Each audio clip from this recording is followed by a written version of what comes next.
With your name and your new title. Linda Rydholm, Conservative candidate for Thunder Bay Rainy River riding. Linda, why did you decide you wanted to enter federal politics?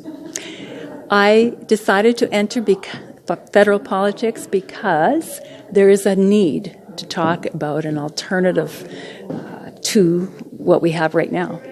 And we need an alternative in policy. We need alternative with ethics. When did you decide this was something you wanted to pursue?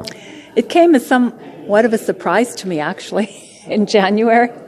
I had a couple of months off from politics, and I was phoned once again to ask if I would consider running federally. And I realized, you know what, I care enough that I think I could put out some time, energy, and ability for the campaign, and who knows, the government. How many times over the years have you been approached to run federally? I'm not sure. Over 27 years that I was working on city council and school board, probably almost every election. Did you kind of have regret when you would be asked and you would turn it down? Was there a part of you in the back of your mind that thought, you know what, maybe I might want to try this? There have always been local concerns that kept me busy, kept my mind busy. And then going on the Federation of Canadian Municipal Board gave me a bigger picture of what's happening across Canada. Remember, I did that for 12 years, traveling and meeting across Canada in various municipalities regarding a number of issues. We were able to get the GST rebate. We were able to get the federal gas tax money. You know, those two items alone for our city, a city of our size, it's about $10 million bucks. You know, we were able to get lots of infrastructure money from former Minister of Finance Jim Flaherty when we had that recession. Federation of Canadian Municipalities has done some wonderful things.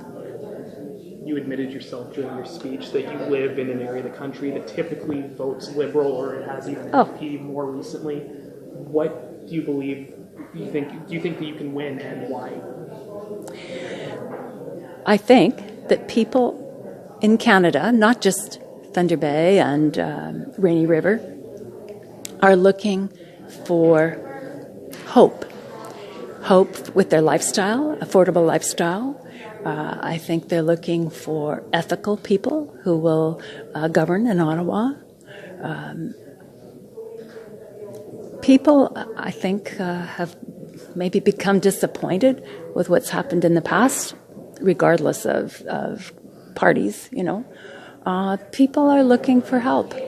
And I really like the grassroots conservative approach with policy. If you ever have time, you can look at their 161 policies that are there that came from grassroots parties, meetings and events. So to me, that's awesome. The other parties don't have that. So the grassroots policy and the ethics and the Andrew Scheer positive vision have drawn me to run. I care. It's become a way of life for me. Women in my family live into their 90s. My 86-year-old mother's here with me tonight. I mean, I still have lots of energy and ability, and why not put it to good use? So I guess what comes next? You're going to be, going out across the riding, which, as you said, takes a good few hours to hit all the stops along your way. I'll be making tours throughout the riding.